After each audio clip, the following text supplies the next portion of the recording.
ডিউটিতে আছেন entire hill ট্যাক্সে বা সীমান্তবর্তী এলাকায় ব্যাংকগুলোতে, we need to become careful. আমাদেরকে সতর্ক হয়ে উঠতে হবে। আমাদের এই অস্ত্র হারা যাওয়া মানে কিন্তু একটা বল পেন কলম হারানো না। আমাদের এই অস্ত্র হারানো মানে কিন্তু একটা কেচি হারানো না। আমাদের এই অস্ত্র হারানো মানে কিন্তু একটা হাত গড়ে হারানো না। আমাদের এই অস্ত্র হারানো মানে অন্যের জীবনের উপর আক্রমণের একটা রাস্তা আমি তার জন্য করে দিলাম। এবং এই গুলিটা আমার উপর আগামীকালকে আসতে পারে। এটা যে কত বড় একটা ক্ষতি, কত বড় ড্যামেজ, এটা আমরা কল্পনা করতে পারবো না। একটা আর্লি ওয়ার্নিং, বেশি করলে বলবে বেশি করছো, আর্মি নিজের ক্ষমতা দেখাতে চায়, না করলে বলবে আর্মি বসে আছে কিছু করছে না কেন। তো মাঝখানে একটা ব্যালেন্সিং সিস্টেম আমাদেরকে করতে হবে, যার মাধ্যমে আমরা আমাদের অঞ্চলকে, আমাদের দেশের সীমান্তবর্তী এলাকাগুলোকে নিরাপত্তা দিতে পারবো। এক নম্বর হলো যে গোয়েন্দা বাহিনী সমূহের পক্ষ থেকে প্রাক পূর্বাভাস বা আর্লি ওয়ার্নিং, আগের থেকে কিছু ওয়ার্নিং দেওয়া সম্ভব কিনা। দেখুন, ভারতের পার্লামেন্টে আক্রমণ হয়েছিল এখন থেকে কয়েক বছর আগে, সেই পূর্বাভাস ভারতের গোয়েন্দারা দিতে পারে নাই।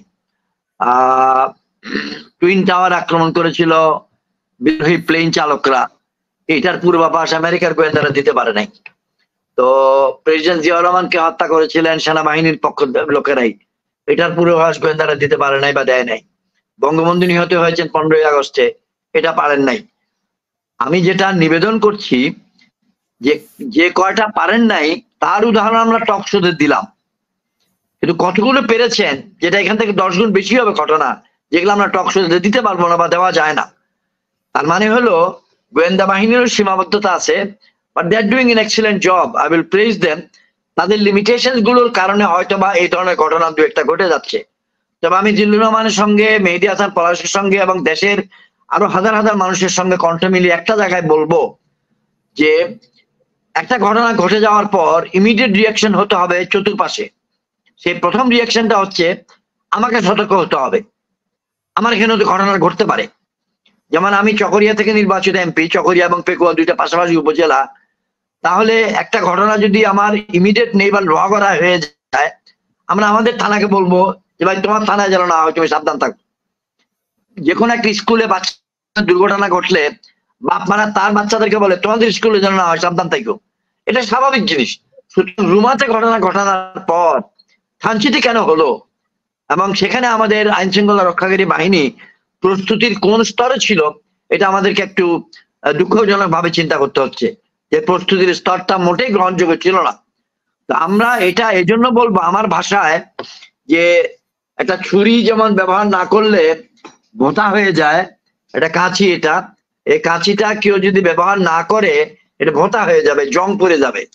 তো অনেক দিন যাবৎ আমাদের আইন শৃঙ্খলা রক্ষাকারী বাহিনীগুলোকে বাংলাদেশের কোথাও বা পার্বত্য চট্টগ্রামে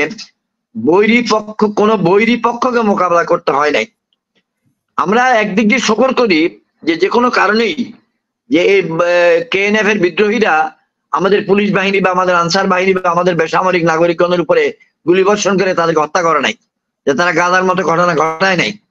তারা পার্বত্য চট্টগ্রামে 1996 সালের বা 97 জুন মাসে কাঁঠালছড়িতে যেরকম 26 জন কাঠুরিয়াকে মেরে ফেলেছিল, এরকম ঘটনা ঘটায় নাই।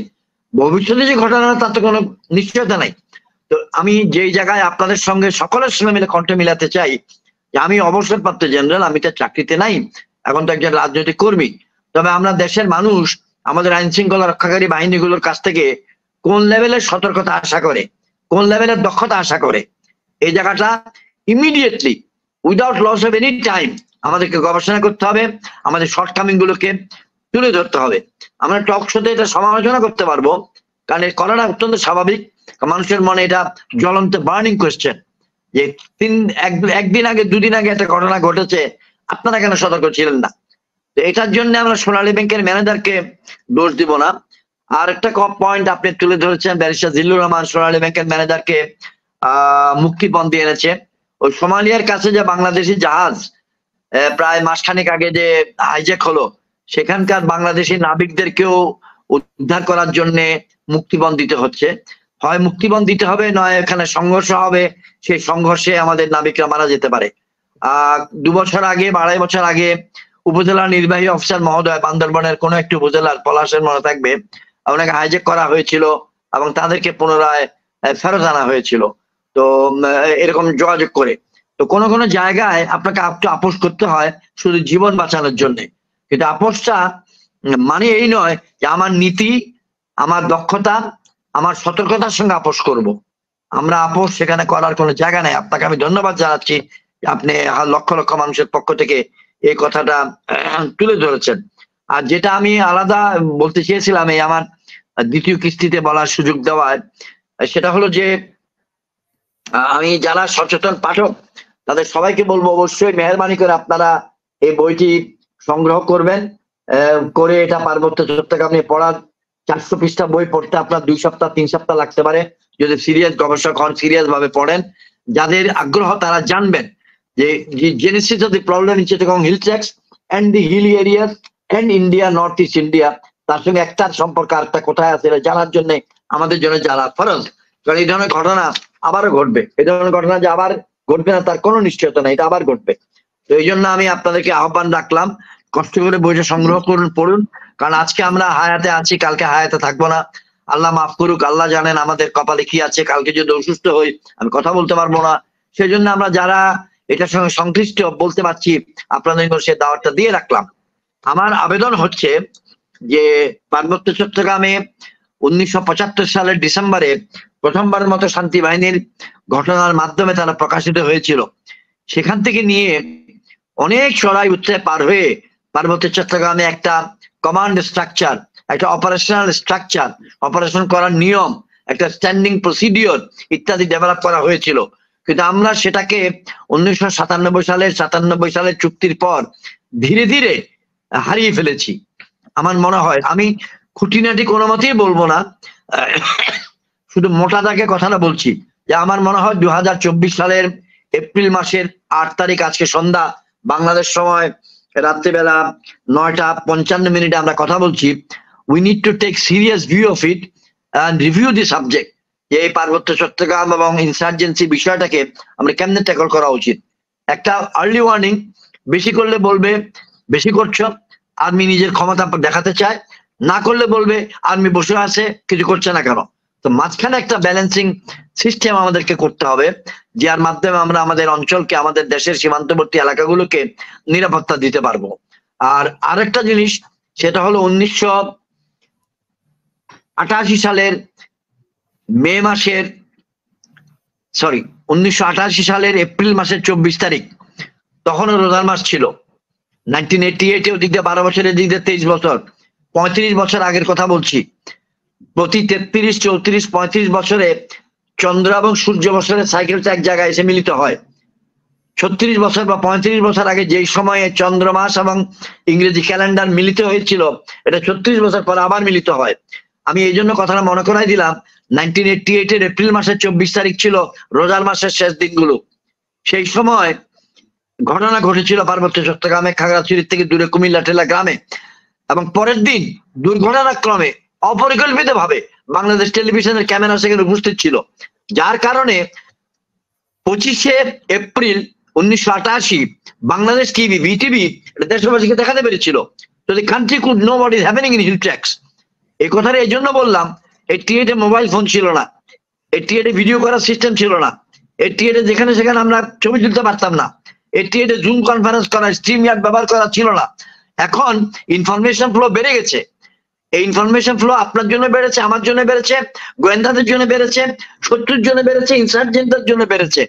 এই কথাটাকে মাথায় রেখে আমাদেরকে আমাদের পরিকল্পনাটা করা উচিত বলে আমি সাজেস্ট করছি। আমি আমার পক্ষ থেকে বলার, প্রস্তাব দেওয়ার সীমাটা লঙ্ঘন করতে চাই না। জিল্লুর, আপনি কি যে দুটো প্রশ্ন তুলেছিলেন উত্তরটা দিতে পেরেছি? না জি, না, কিন্তু যে 14টি অস্ত্র নিয়ে গেল স্যার, এই বিষয়ে তো এটার উত্তর, এটা বেশি সুন্দর করে বলা যাবে না। এটা বলতে গেলে ভাষাটা দুঃখজনক হবে, যে সতর্কতার অভাব, অ্যালার্টনেসের অভাব। আর এই অস্ত্রগুলো উদ্ধার করা খুব মুশকিল। এই অস্ত্রগুলো হয়তো বা শত্রুদের হাতে চলে যাবে। পলাশ, এগুলো তার উদ্ধার হয় না, এখনো হয়েছে পলাশ? উদ্ধার হয় নাই কেন? এটা সীমান্তের এপারে আছে না সীমান্তের ওপারে আছে আমরা কেউ জানি না। তো এটা হচ্ছে অ্যালার্টনেসের অভাব। এই জন্য অন্তত আজকে এপ্রিল মাসের 8 তারিখ সন্ধ্যাবেলা বাংলাদেশ টাইম রাত্রে 9টায় we want to alert everybody, যে যেখানে কর্তব্যে আছেন, ডিউটিতে আছেন, এন্টায়ার হিল ট্যাক্সে বা সীমান্তবর্তী এলাকায়, ব্যাংকগুলোতে, we need to become careful. আমাদেরকে সতর্ক হয়ে উঠতে হবে। আমাদের এই অস্ত্র হারা যাওয়া মানে কিন্তু একটা বল পেন কলম হারানো না। আমাদের এই অস্ত্র হারানো মানে কিন্তু একটা কেচি হারানো না। আমাদের এই অস্ত্র হারানো মানে কিন্তু একটা হাত গড়ে হারানো না। আমাদের এই অস্ত্র হারানো মানে অন্যের জীবনের উপর আক্রমণের একটা রাস্তা আমি তার জন্য করে দিলাম, এবং এই গুলিটা আমার উপরও আগামীকালকে আসতে পারে। এটা যে কত বড় একটা ক্ষতি, কত বড় ড্যামেজ, এটা আমরা কল্পনা করতে পারবো না। So I agree with you, yeah, how and why you should have lost. We have to become careful. We did not become. এই জিনিসটাই আমরা সবাই আলোচনা করছি আর কি, যে আমরা দোষারোপ না করে, আমি অন্তত আমার ভাষায় যে not to take part in a blame game, but to take part in a constructive criticism, যে আমাদের সীমাবদ্ধতা থেকে আমাদেরকে উত্তরণ ঘটাতে হবে। আমি কি আপনাদের থেকে অস্থায়ী ছুটি নিতে পারি? আমি আমার অফিস রুম থেকে বের হয়ে আমার গাড়িতে উঠতে চাই এবং সেখানে বসে মোবাইলে শুনতে চাই। আরেকটি প্রশ্ন স্যার, ওই যে লাস্ট প্রশ্ন হলো যে স্যার, আপনি যেহেতু হিল ট্রাক্সে চাকরি করেছেন, এখন যে সার্বিক পরিস্থিতি বিবেচনা করে আমাদের কি সেনাবাহিনীর যে আগের যে পজিশন ছিল, সেনাবাহিনী হিল এরিয়াতে অপারেশনে ছিল, সেই অপারেশনে যাওয়ার প্রয়োজনীয়তা আপনি অনুভব করেন কিনা? আমি মনে করি সীমিতভাবে আমাদের অপারেশনাল স্ট্রাকচার, কমান্ড স্ট্রাকচারটা এখন আবার রিভিজিট করা প্রয়োজন। উই নিড টু রিঅর্গানাইজ ইট, এবং কাউকে না কাউকে দায়িত্ব দিতে হবে। এখানে আমরা যদি বলি কেউ দায়িত্বে নাই, এটা ভুল হবে।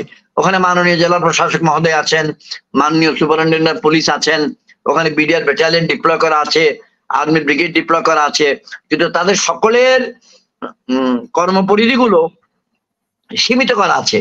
আমরা আবার 1988, 89, 90 এর মতো অত বড় আকারও করতে চাই না, কিন্তু আমি বলতে চাই ওখানকার নিরাপত্তার দায়িত্বটা একটা জায়গায় পিন পয়েন্ট করতে হবে। You have to fix it at one point.